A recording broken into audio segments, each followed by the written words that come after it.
Aujourd'hui, nous n'allons pas parler musique, nous allons parler management et organisation. Organisation de vos dossiers et de vos sessions.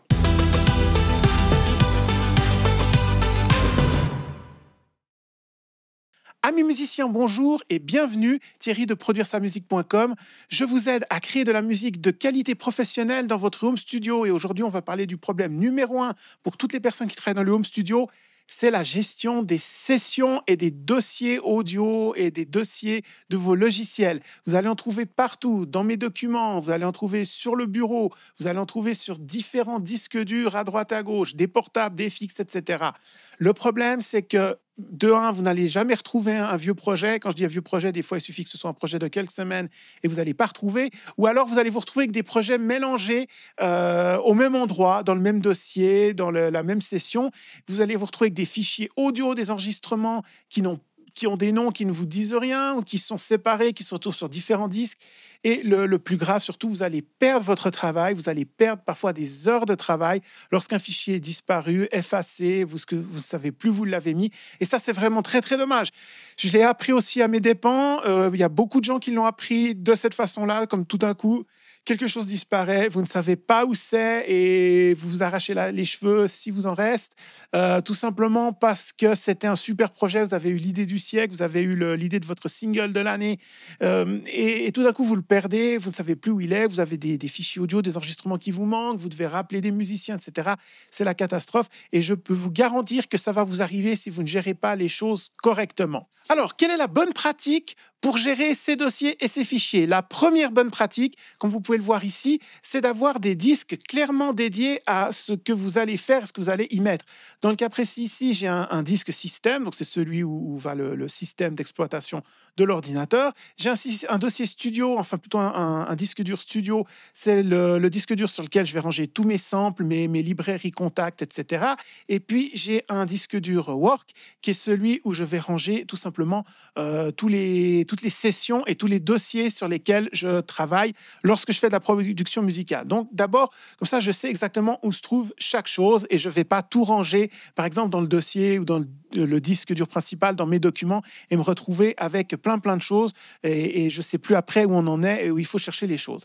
La deuxième chose qui est très, très, très importante lorsque vous créez des sessions, lorsque vous faites vos sessions, c'est d'attribuer un dossier par session ou par projet.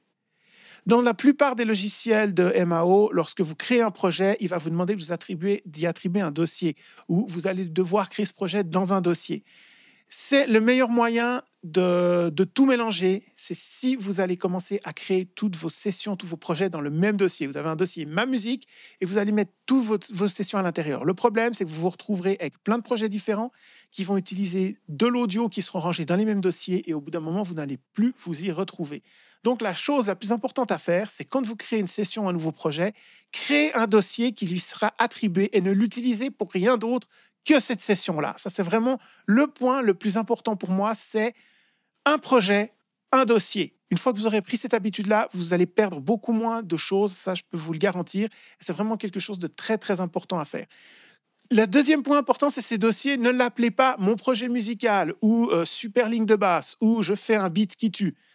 Parce que vous n'allez pas vous y retrouver au bout d'un moment. Quand vous aurez 15 dossiers qui s'appellent « je fais un beat qui tue », voilà, vous saurez plus ce que c'est.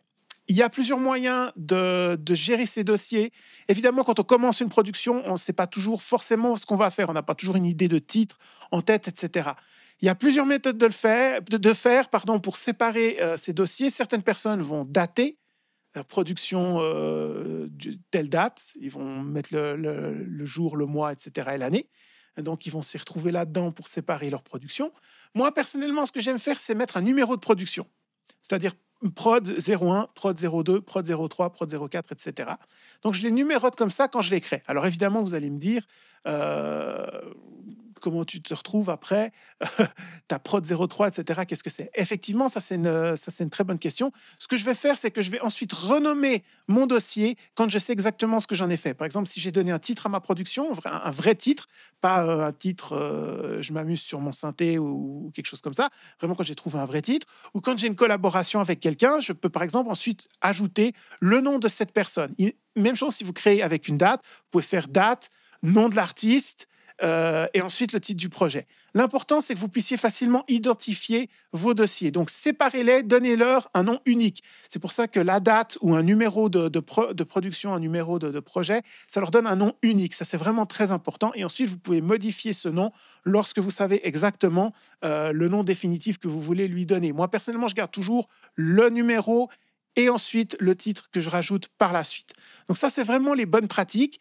Et puis, sauvez dans ce dossier tout ce qui va se rattacher à cette production. C'est-à-dire non seulement votre session de MAO, de logiciel MAO, vous allez éventuellement sauver des démos, peut-être que vous allez recevoir d'artistes avec qui vous collaborez, vous allez peut-être sauver des partitions, peut-être vous allez sauver un design pour une cover YouTube ou Instagram qui va utiliser cette musique. Donc l'important, c'est vraiment de tout retrouver dans ce dossier. Comme ça, vous savez, j'ai fait ce projet-là, j'ai fait ce titre-là, j'ai fait cette collaboration-là. Si j'ai besoin de quelque chose, je vais tout retrouver là-dedans. Ça, c'est vraiment quelque chose de très, très important. Et puis, ces dossiers, évidemment, la dernière chose qui peut vous sauver la vie, c'est les backups. Il n'y a rien de pire que se réveiller un matin, d'allumer son disque dur et de voir qu'il ne fonctionne plus. Et c'est jamais une question de est-ce que ça va arriver, mais de quand ça va arriver. Tous les disques durs vont tomber en panne un jour. Et le problème, c'est s'ils tombent en panne au moment où vous avez fait la session de votre vie et que vous n'avez que cette version-là, eh bien, vous pouvez tout recommencer et ce serait vraiment dommage. Donc, une autre règle d'or dans la gestion des dossiers, toujours faire un backup. Et quand je dis faire un backup, c'est sur un deuxième disque séparé, évidemment, parce que ça ne sert à rien de faire un backup sur une partition différente, mais sur le même disque. Utilisez un deuxième disque. Vous pouvez utiliser un disque externe que vous pourrez ensuite ranger ailleurs ou prendre avec vous si vous avez peur, si vous partagez votre studio, par exemple, avec quelqu'un, vous avez peur qu'on le touche ou qu'on le vole, tout simplement, ou qu'on le perde, même sans faire exprès, qu'on l'abîme. Vous pouvez le mettre sur un disque séparé que vous allez prendre avec vous. Et il y a aussi aujourd'hui beaucoup de solutions dans le cloud pour enregistrer vos sessions, pour faire des backups. N'hésitez pas à les utiliser. Il y en a vraiment qui ne coûtent pas cher. Si vous avez encore peu de volume, vous avez un prix mensuel ou annuel qui est vraiment, vraiment très bon marché. N'hésitez pas à faire des backups. Faites un backup physique, un double physique et un double virtuel.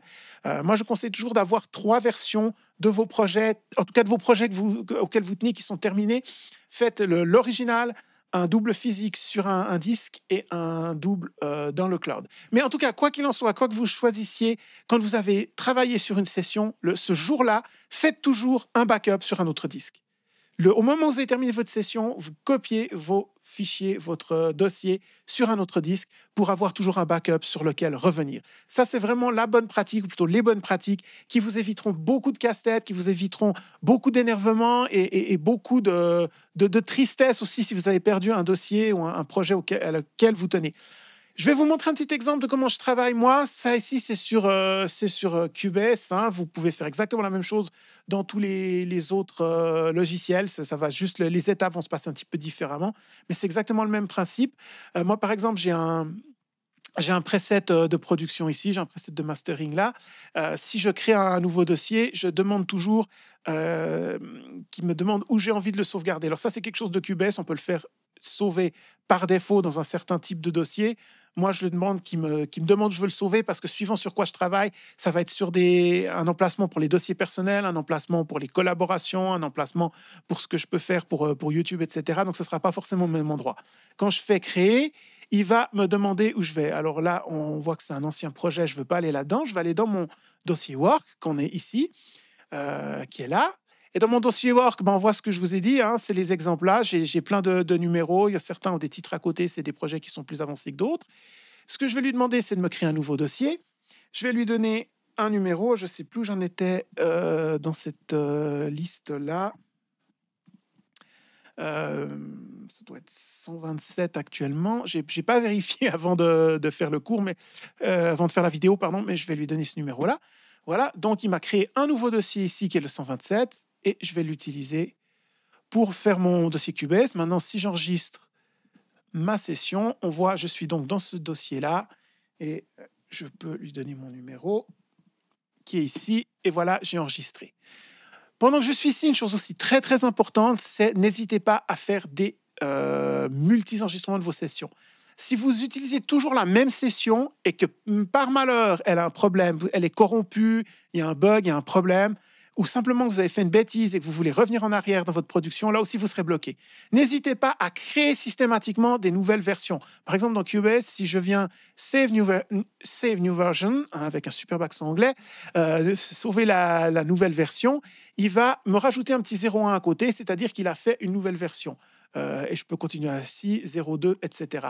Ça veut dire qu'il ne touche pas aux anciennes versions. La version d'origine, la 0,1, la 0,2, etc., elles vont rester. Si je fais la 0,3, elles vont rester.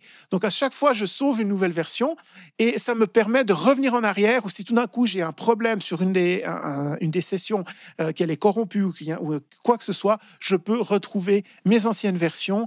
Et ce que vous pouvez faire même par la suite, je le fais aussi beaucoup, c'est-à-dire qu'au lieu de donner un numéro, quand j'ai avancé, par exemple, quand j'ai avancé la prod et que je passe au mixage, je mets mix. Quand je passe au mastering, je peux mettre mastering. Quand je fais l'enregistrement des voix, je peux faire enregistrement. Comme ça, je sais exactement où j'en suis à chaque fois et toujours en faisant des multiples versions. Alors, pour résumer les bonnes pratiques, c'est très simple. Ce qu'on a vu aujourd'hui, c'est avoir un disque dur dédié pour vos sessions, donner un nom de dossier différent à chaque nouveau projet que vous allez faire, nommer vos sessions par rapport à votre nom de dossier et n'hésitez pas à faire plusieurs versions au cas où vous aurez un problème et vous voudriez revenir en arrière. Et puis, faites un backup très important de ce que vous avez fait chaque jour. À la fin de chaque session, faites un backup sur un disque séparé de votre dossier. Vous avez aussi des systèmes de backup automatiques. On ne va pas rentrer dans les détails maintenant, mais quelle que soit la méthode que vous choisissez, faites-le, c'est très, très important.